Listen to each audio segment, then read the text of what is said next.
혹시 생각해 보셨습니까? 은혜 중에 최고의 은혜가 뭘까?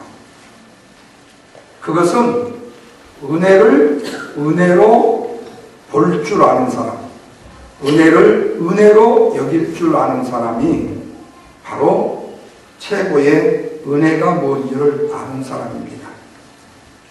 뿐만 아니라 이미 하나님께서 허락해 주신 은혜를, 내가 받은 은혜를 깨닫는 것이 은혜입니다. 그래서 성도는 은혜를 사모해야 된다. 성도는 은혜 받기를 위해서 기도해야 된다. 이런 말이 되어집니다. 성도가 은혜가 없이는 신앙생활은 물론이고 우리의 삶을 살아갈 수가 없기 때문에 그렇습니다. 그런데 이 은혜는 은혜를 받아야 된다라고 강요한다고 해서 받아지는 것은 아닙니다. 그렇다고 잘못된 성도를 무조건 사랑으로 덮어주어서 감싸주고 잘못된 일도 불구하고 칭찬해 준다고 해서 은혜를 받는 것도 아닙니다. 그 이유가 있습니다. 그것은, 은혜라는 것은 하나님께서 어떤 한 특정한 사람에게 하나님이 부어주시는 은혜의 산물이기 때문에 그렇습니다. 오늘 은혜는 우리가 주는 것이 아니라 하나님이 주신 은혜를 깨닫는 것이 은혜이기 때문에 그렇습니다. 그러면 누가 은혜를 받는가 하는 물음이 되겠죠. 먼저 은혜는 예수 그리스도의 십자가의 복음이 가슴에 새겨져서 그 신앙이 점점 자라가는 사람이 받습니다. 다시 말하면 예수 그리스도께서 우리에게 주신 은혜가, 사랑이 무엇인지를 깨닫고 아는 사람, 그래서 그 은혜의 지식으로 인하여서 내 신앙이 점점 자라갈 수 있는 이 축복이 바로 뭐냐? 은혜라는 얘기입니다. 10년, 20년이 되는데도 은혜가 뭔지, 그리고 신앙생활이 뭔지를 깨닫지 못하면 이것은 축복의 은혜라고 말할 수가 없습니다. 뿐만 아니라 은혜는요, 마음의 밭이 좋아야 은혜를 받게 됩니다. 이 말은 은혜를 받는다는 데 있어서는 본인의 마음의 자세가 중요하다는 말씀이에요. 마음이 삐뚤어지게 되면 은혜를 절대 못 받습니다. 바른 마음을 쓰지 못하면 은혜를 받지 못합니다. 신경질적이고 아니면은 내가 어떤 사람에게 이렇게 내가 대우를 받았으니까 나도 이렇게 갚아줘야 되겠다라고 하는 사람은 은혜를 받지 못해요. 같은 말씀을 받아도 어떤 사람은 은혜 받는 말씀으로 받아들이는 사람이 따로 있습니다. 그것은, 은혜는 성령의 감동으로 주어지는 거기 때문에 그래요. 교회로 오래 나온다고 은혜를 받는 것이 아니고, 성경을 많이 읽는다고만 은혜를 받는 것이 아니고, 성령의 감동이, 하나님의 말씀을 들을 때에 성령의 감동이 하나님의 말씀을 읽을 때 주어지기 때문에 그래요. 그래서 은혜 받은 사람은 마음문이 열려진 사람입니다. 순수한 영혼의 소유자입니다. 이런 사람이 사모하는 가운데 은혜를 받게 되죠. 그래서 은혜의 분량이라는 것은 내 자신의 몫이 따로 있습니다. 욕심을 낸다고 해서 남의 은혜가 내 은혜가 되어줄 수가 없다는 말씀이에요. 내 자신이 하나님과의 관계 속에서 하나님이 우리에게 주신 은혜가 나의 것이 되어지는 것이지, 남이 받은 은혜, 남이 받은 축복을 내가 취한다고 해서 받는 것이 아니라는 거예요. 오직 난 사람, 나에게 하나님이 주신 은혜만이 나의 것이 된다는 말씀입니다. 그래서 성도는 은혜를 받아야 돼요. 은혜를 받지 못하게 되면 모든 것들을 아름답게 다 할 수가 없습니다. 은혜를 받아야 모든 일들을 아름답게 할 수가 있어요. 은혜 받지 못한 성도는 문제가 더욱더 큰 문제가 되어서 그것이 시험이 되어버리고 맙니다. 그래서 은혜가 없는 목회를 하는 목사도 불쌍하고, 은혜 없이 신앙생활을 하는 성도들도 불쌍하기 그지없습니다. 오늘 읽었던 말씀은 초대교회 성도들 가운데에 가장 큰 은혜를 받은 한 사람 바나바에 대한 이야기입니다. 성경에 보면 고린도 교회 성도들은 하나님 이로부터의 엄청난 은혜를 많이 받은 사람들이었습니다. 그런데 하나님이 거저 주시는 이 선물인데도 불구하고 그들은 하나님의 은혜가 우리에게 주어졌다는 사실을 깨닫지를 못했습니다. 그래서 바울이 고린도전서 4장 7절에서 고린도 교회를 향해서 이렇게 말합니다. 내게 있는 것 중에 지금 너희들에게 가진 것 중에 받지 아니한 것이 무엇이냐? 너희들이 그렇게 많이 받았는데 어찌하여 받지 아니한 것 같이 너를 자랑하느냐? 하나님의 은혜로 말미암아서 나에게 주어진 것을 하나님의 은혜로 자랑하지 아니하고 하나님의 은혜로 나에게 주어진 것을 왜 어찌 네가 스스로 열심히 해서 받은 것이라고 자랑을 하느냐고 말하고 있어요. 하나님이 우리의 생명을 구원해 주심으로 지금도 우리는 하나님이 주신 것으로 살아가면서도 하나님이 주신 은혜를 모르고 내 힘과 내 능력과 내 노력으로 살았다고 말한다는 거예요. 그래서 오늘 우리가 꼭 기억하고 알아야 되는 것은 은혜라는 것은요, 더 많은 은혜를 내가 받아야 된다 라고 하는 것이 아니라 이미 받은 은혜가 어떤 은혜인지를 깨닫는 것이 정말로 우리가 깨달아야 될 은혜라는 말씀이에요. 여러분, 이것은 마치 자식이 부모님의 은혜를 깨닫는 것과 같아요. 어떤 부모에게 10자녀가 있습니다. 그 부모는 10손가락 깨물어서 아픈 손가락 없다듯이 10자녀를 똑같은 사랑을 주면서 잘 키웠습니다. 그런데도요, 그 중에요, 부모의 은혜를 알고 부모님 앞에 효도하는 자식이 있는가 하면 은혜를 모르고 방탕한 삶을 사는 자식도 있습니다. 심지어는 부모가 나를 차별해서 키웠다고 말해요. 똑같이 키웠습니다. 그렇다면 여러분, 문제는 뭐지요? 내 자신이 깨닫는 것이 문제예요. 내 자신이 깨닫는 게 문제예요. 여러분, 지난 얼마 전 수요일에도 제가 말씀을 드렸지만 한국에 지금 목사의 딸이라는 책을 쓴 목사님이 계십니다. 연세가 지금 70이 넘으신 분인데요. 원래 미국에 계시는 분인데 덴버 신학을 졸업하고 목사가 됐습니다.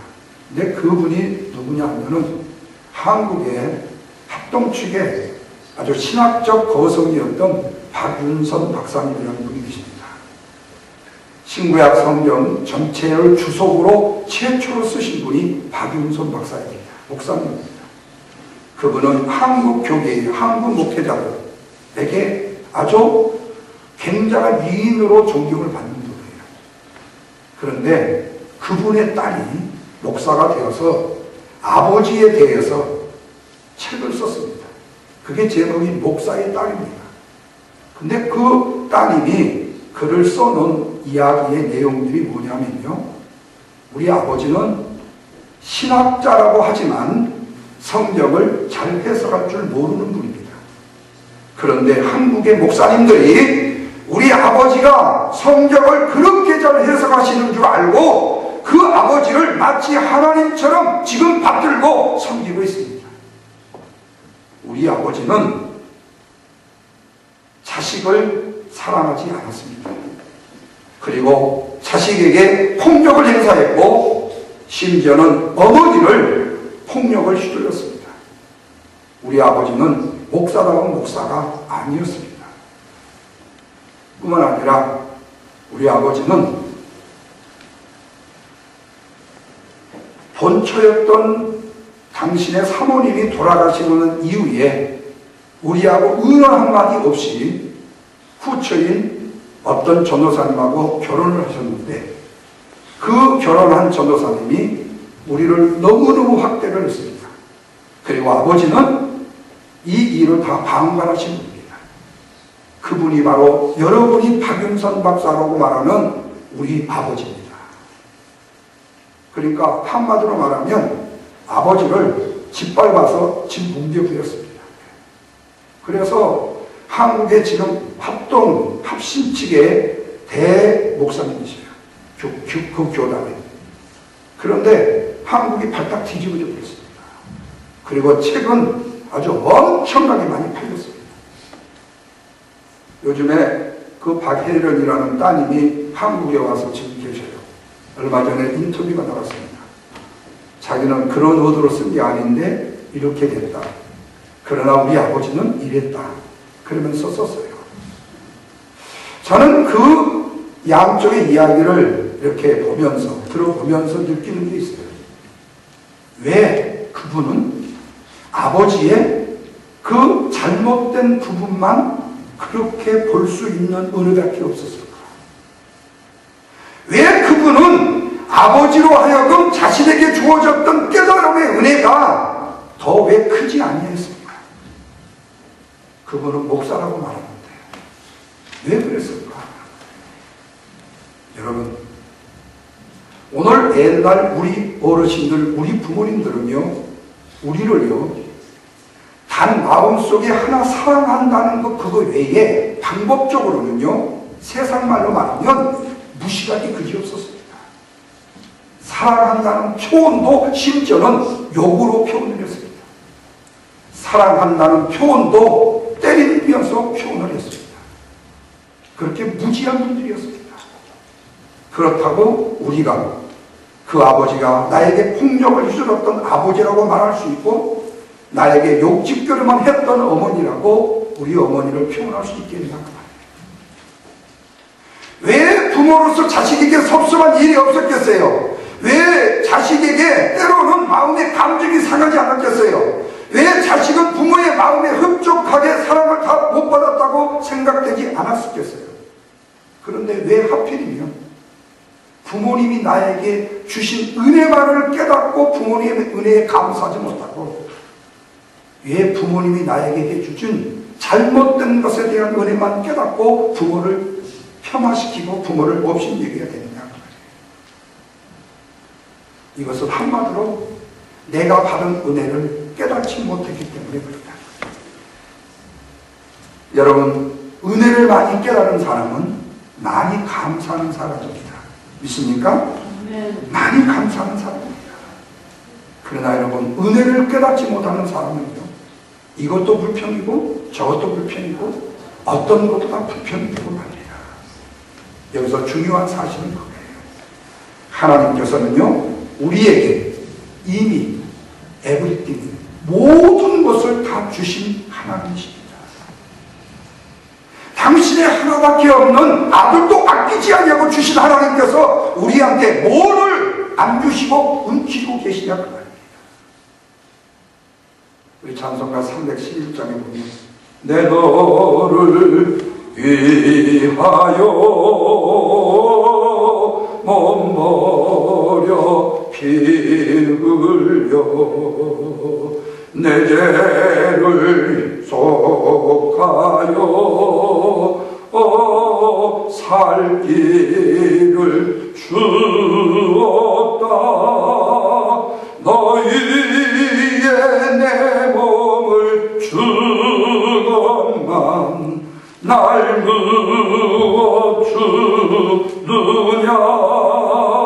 너희의 몸을 주건만 날 위해 뭘 주었냐고 그렇게 말해요. 여러분, 가장 귀한 은혜는 뭐죠? 예수님이 내 죄를 위하여 십자가에 죽으셨다는 거예요. 지옥 갈 영혼을 그래서 천국으로 옮겨주셨다는 사실입니다. 여러분, 우리가 이 세상에서 아무리 잘 산다 할지라도 우리가 내세에 우리의 하나님의 영광의 나라인 천국에 가지 못하게 된다면 무슨 소용이 있겠습니까? 나라를 구원하신 하나님의 사랑을 모르고 사는 인생처럼 헛된 인생이 어디 있겠느냐 그 말입니다. 바라기는 사랑하는 우리 모든 성도 여러분들이 하나님이 이미 우리에게 허락해 주신 그 구원의 은총을 알고 그 은혜에 항상 감사하면서 살 수 있기를 주님의 이름으로 축원합니다. 바나바는요, 은혜를 아는 사람이었습니다. 자기가 받은 은혜를 그 무엇을 주고도 바꿀 수 없는 은혜라는 사실을 깨달았어요. 그래서 하나님 앞에 그렇게 받은 그 은혜를 내가 무엇으로 보답을 할 것인가에 대해서 생각을 하다가 자기가 가지고 있는 것이 바로 밭대기였어요. 밭 얼마 되지 않은 거였습니다. 그래서 그 밭을 팔아서 하나님 앞에 바쳤습니다. 당시에 초대교회는 가난한 사람들이 많았습니다. 돈 있는 사람은 별로 없고 가난한 과부들이 참 많았습니다. 그래서 교회에서 당장에 해야 될 일이 뭐냐면은 가난하고 굶주린 영혼들에 대한 음식물을 제공해주는 부지하는 일이었어요. 바나바가 이에 앞장을 섰습니다. 사랑하는 여러분, 은혜를 받은 사람은 이처럼 교회가 어렵고 성도가 어려울 때 앞장서는 사람인 것입니다. 그래서 내가 이미 받은 은혜를 보답하는 거예요.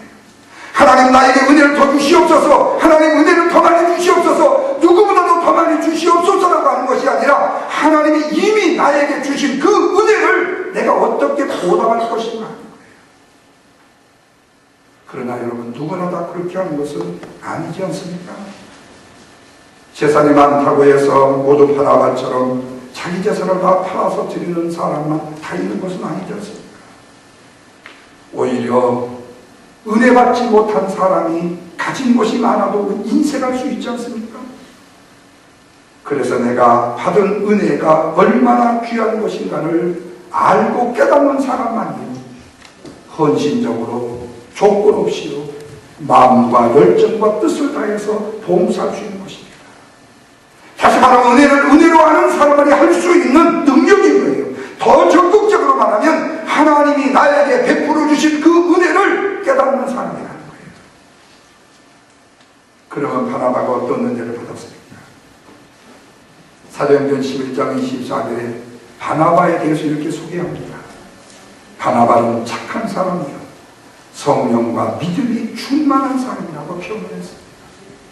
마음이 착합니다. 믿음이 충만합니다. 성령이 충만합니다. 바나바는 모든 사람들이 부러워할 만한 사람이었다는 말씀이에요. 무엇보다도 그 바나바의 믿음이 부러웠습니다. 이렇게 성령과 믿음이 충만한 바나바가 은혜를 받고 깨달은 것이 있습니다. 그게 뭐지요? 오늘 32절입니다. 다 같이 한번 읽겠습니다. 시작. 믿는 무리가 한 마음과 한 뜻이 되어 모든 물건을 서로 통용하고 자기 재물을 조금이라도 자기 것이라고 하는 이가 무엇다고요? 하나도 없더라고요. 어떻게 하면 교회에다가 어떻게 하면 성도들에게 하나를 더 갖다 주고자 했고 먹이고자 했던 것이지 있는 건 내가 가지고 가려고 생각한 것이 아니라 있는 거 내가 먼저 챙겼던 것이 아니라는 거예요. 어떻게 하든지 내 것이 조금이라도 더 좋은 것이 있다면 갖다가 주기를 원했다는 얘기예요. 그렇게 내 것만 취하는 이가 하나도 없더라고 그렇게 말해요. 그러면 왜 그랬을까요? 내가 가진 내 것이 아니라는 사실을 깨달았기 때문에 그렇단 말이에요. 내 것이라고만 생각하는 사람은 움츠리고 내 것만을 모으지만은 그리고 내 것을 취하지만은 내 것을 챙기지만은 나에게 주신 은혜에 말미암아 내 것은 하나님의 것이라는 사실을 깨닫는 사람은 나누는 사람이다. 오늘 내가 가진 내 생명, 내 사랑하는 가정, 내 자녀, 내가 가진 지식과 물질 등등이 다 누구의 것입니까? 하나님의 것인 것을 믿으시면 아멘 하시길 바랍니다. 그래서 하나님께서 필요하시면 언제든지 내 생명도 내 지식도 내 재능도 내어놓을 수 있어야 된다는 거예요. 이것이 바로 깨닫는 은혜에 감사하는 사람입니다. 이것이 바로 은혜 받은 성도의 모습이다. 그러나 은혜를 모르는 사람은 어떻습니까? 모든 것이 내 것이라고 생각을 합니다. 아까운 것입니다. 그러나 은혜를 받은 사람은 모든 것이다 하나님의 것이라고 생각합니다. 은혜 받지 못한 사람과 은혜 받은 사람의 차이가 바로 여기에 있습니다. 그러면 문제는 이 은혜를 어떻게 받아야 되는가? 먼저는 나를 구원해 주신 하나님의 은혜가 얼마나 큰 것인가를 깨달아야 돼요.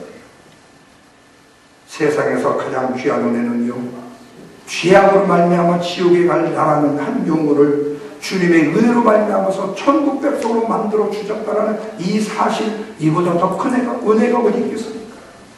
그런데 사람들은 이것을 은혜라고 생각하지 않는다는 거예요. 또 그것이 은혜라고 설령 안다고 할지라도 잊어버리고 산다는 겁니다. 마치 은혜를 받지 못한 사람처럼 살아가고 있다는 겁니다.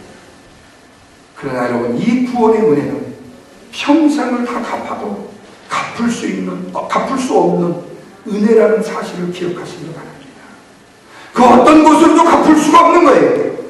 죄악으로 지옥 갈 수밖에 없는 나를 하나님의 나라로 갈 수 있도록 인도해 주신 은혜만입니다. 이 은혜를 알아야 나머지도 우리가 받게 되는 거죠. 그러므로 내가 은혜를 받으려면 그 구원의 은혜부터 깨달아야 된다. 다음은요, 내 마음의 문을 열어놓아야 돼요. 내가 내 마음의 문을 닫아놓고는요, 어떤 은혜도 받을 수가 없습니다. 하나님은 우리를 차별하지 아니하시고 모든 사람에게 똑같이 은혜를 주십니다. 하늘에서 내려지어는 햇볕을 보면 모든 사람에게 다 비춰주십니다. 그런데 여러분, 어떤 사람은요, 그 해를 바라보면서 내 인생이 환하게 열려지는 열림의 꿈을 꾸게 되어져요. 근데 어떤 사람은 그 해를 등지고 살면서요, 내 인생은 왜 이렇게 어둡냐, 이렇게. 그렇기 때문에 그 사람은 해를 바라볼 수가 없고 그의 인생은 계속적으로 어둠 속에 살아갈 수밖에 없는 인생이 되고 마는 것입니다. 하나님께서 하늘에서 비를 내려주십니다. 어떤 사람은 그릇을 가지고 그 물을 받아가지고 갑니다. 그리고 그것을 정수하여 생수를 마시고 갈증을 해결하게 되는 사람들이 있어요. 그러나 어떤 사람은 그릇을 덮어놓고 폭포수같이 물을 쏟아 부어줘도 하나도 받으려고 생각하지 않는 사람이 있어요. 이스라엘 백성들이 광야 40년 동안에 하나님께서는요, 매일 아침마다 하루도 빠짐없이 하늘에서 만나를 내려주셨습니다. 아침에 일찍이 나가는 사람은 그 만나를 거두어다가 빻아가지고 떡도 만들어 먹었고 과자도 만들어 먹었고 배부르게 먹고 살았습니다. 그런데 게을러서 아침에 일어나지 못한 사람은요, 그냥 하루를 굶을 수밖에 없었습니다. 하나님은 주셨어요. 문제는 그것을 내가 받아 먹지 아니했다라는 얘기입니다. 하나님이 아무리 반석에서 샘물을 내신다 할지라도 그 물을 받아 마시지 않는 사람은 갈증을 느낄 수밖에 없어요. 오늘 우리가 하나님 앞에 나아가서 은혜를 달라고 기도하면 하나님은 우리에게 이렇게 말씀하실 거예요. 아무개야, 나는 이미 다 죽었다. 아무개야, 나는 이미 다 죽었다. 그러므로 은혜는 받는 것이 아니라 은혜는 지금까지 주신 은혜를 깨닫는 것이다. 오늘 우리 모두 마음의 문을 열고 말씀을 받아들임으로 은혜받는 성도들이 되시기를 주님의 이름으로 축원합니다. 뿐만 아니라 은혜는 오늘 우리의 행동과 선행과 상관이 없다. 그래서 우리가 은혜를 받았다는 이 말은요, 다른 말로 표현하면 하나님의 말씀을 깨달았다, 성령 충만을 받았다, 하나님의 함께하심을 체험했다라는 뜻이 됩니다. 그러니까 우리는 이런 은혜 없이는 살아갈 수 있는 존재가 못 되는 겁니다. 여러분, 구약에서 복이라는 개념은 눈에 보이고 손으로 만져지는 복을 복의 개념으로 했어요. 신약에서 사용하는 복이라는 것은 눈으로 보이고 손으로 만지는 것이 아니고 하나님의 구원하심, 하나님의 함께하심에 대한 내적인 복음이 바로 오늘 우리에게 은혜인 것이에요. 하나님의 함께하심의 복, 임마누엘의 복, 이것이 가장 큰 복이다. 하나님이 우리와 함께하신다. 우리는 바로 이 복을 받은, 큰 복을 받은 사람이라. 문제는 바로 우리가 이 복을 깨닫고 살아가느냐예요. 깨닫고 신앙생활하는 사람은 복이 되지만 이 은혜의 복을 깨닫지 못하는 사람은 항상 화가 될 수밖에 없다. 오늘 본문에 의뢰받은 사람들의 이상적인 삶의 모습이 나요. 진정한 그리스도인의 삶의 모습이 나요. 놀랍게도 초대교회는 한마음 한뜻이 되어 있었다고 했어요. 32절 말씀처럼 믿는 무리가 한마음과 한뜻이 되어 있었다고 말합니다. 여러분, 교회 공동체가 어떻게 하나가 될 수 있습니까? 하나님의 은혜를 각자가 받을 때 가능한 거예요. 모든 성도가 다 은혜를 받아야 가능한 것입니다. 나만 은혜를 받는 것이 아니라 나와 너, 우리 모두가 다 은혜를 받아야 된다. 바로 이 은혜를 받으면 놀라운 변화가 일어나게 되죠. 먼저는 내 자신의 모습을 보게 됩니다. 은혜 받기 전에는 나만 잘났다고 생각을 했어요. 그런데 자기만 잘난 사람 있으면 다 나와보라고 했던 그 사람이 은혜 받고 나면요, 나 외에 다른 사람이 많다는 것을 보게 돼요. 죄악을 짓고 살면서도 자기는 죽어 마땅한 죄인이 아니라고 생각한다는 거예요. 그러나 은혜를 받으면 내 자신이 죽게 된 죄인이라는 사실을 알게 되죠. 뿐만 아니라 은혜를 받으면 이웃을 보게 되어져요. 은혜 받기 전에는 자기밖에 모르는 이기주의자가 되었는데 은혜를 받게 되어지면 이웃을 돌볼 수 있는 이타주의자가 되어질 수 있다. 그리고 마지막 세 번째는 하나님을 보게 됩니다. 은혜를 받기 전에는 하나님이 어디 있느냐, 천국이 어디 있느냐고 큰 소리를 쳤지만 은혜를 받고 나면 하나님을 인정하고 천국을 인정하게 되어져요. 그래서 산산조각이 나는 것이 하나가 되어지려면 하나님의 은혜를 받아야 돼요. 교회가 하나가 되어지려면 하나님의 은혜를 받아야 됩니다. 나누는 삶이 아니라 소유하고자 하는 삶을 살 때에 전투적인 과정과 절차밖에 남지 않아요. 그러나 축복은 하나님의 은혜로 이루어진 것이다. 그래서 야고보서 1장 15절 말씀에 잘하는 말씀이죠. 용심이 잉태한 적 몰랐고 죄를 낳고 죄가 장성한 적 뭘 낳는다고요? 사망을 낳는다고요. 이렇듯이 소유에 집착하는 사람의 삶은요, 죄와 사망의 열매를 거둘 수밖에 없어요. 그러나 하나님의 영광을 위해서 심었던 사람은요, 자손만대의 복을 받습니다. 사랑하는 성도 여러분, 누가 복 받은 사람입니까? 누가 부유한 사람입니까? 누가 물질이 풍성한 사람입니까? 베풀 줄 아는 사람, 나눌 줄 아는 사람이 진정으로 부유한 사람인 것을 믿으시기를 주님의 이름으로 축원합니다. 넘치도록 은혜를 받은 사람, 넘치도록 착한 일을 해요. 계속적으로 성장해요. 계속적으로 풍성해집니다. 그래서 교회는 내 뜻을, 내 생각을 강요하는 것이 아니라 소중한 나의 마음과 나의 손길을 다른 약한 사람들에게 나누어 주는 장소가 바로 교회인 것입니다. 사랑도 나누고요, 정도 나누고요, 용서도 나누고요.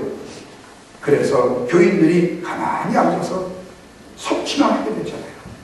내 것을 내놓지 아니하고 자꾸 내가만 취하려고 하게 되거든요. 시간이 점점 지나면서 뭐가 된 줄 아세요? 심술쟁이가 되고 맙니다.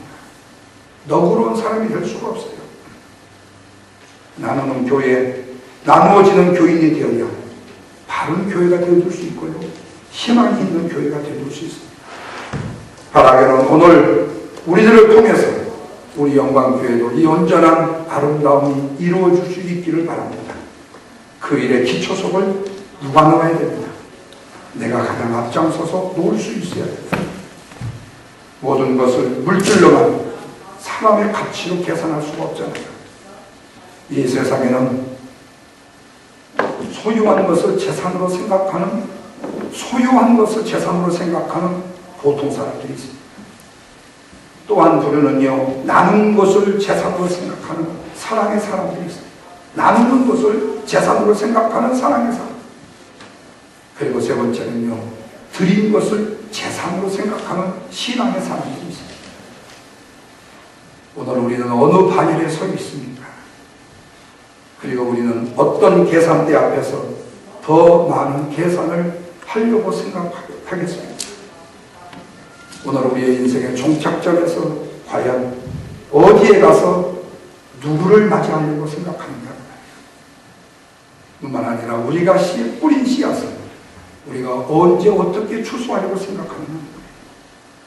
사랑하는 여러분, 오늘 지금 나의 모습이 우리의 미래의 전부의 모습은 결코 아닙니다. 바라기는 오늘만이 아닌 내일을 향한 힘찬 발걸음을 내디뎌야 되지 않겠습니까? 그래서 바라기는 부활하신 주님과 함께 내 자신의 아름다운 영적인 삶의 부활을 함께 체험하면서 하나님이 우리에게 주신 그 은혜를 더 구하기보다 그 은혜를 깨닫는 자가 되었습니다. 오늘 우리의 심령 속에 하나님의 거룩한 자산을 날마다 확장시키고 늘려나가는 복된 사랑 우리 성도 여러분 되시기를 주님의 이름으로 축원합니다.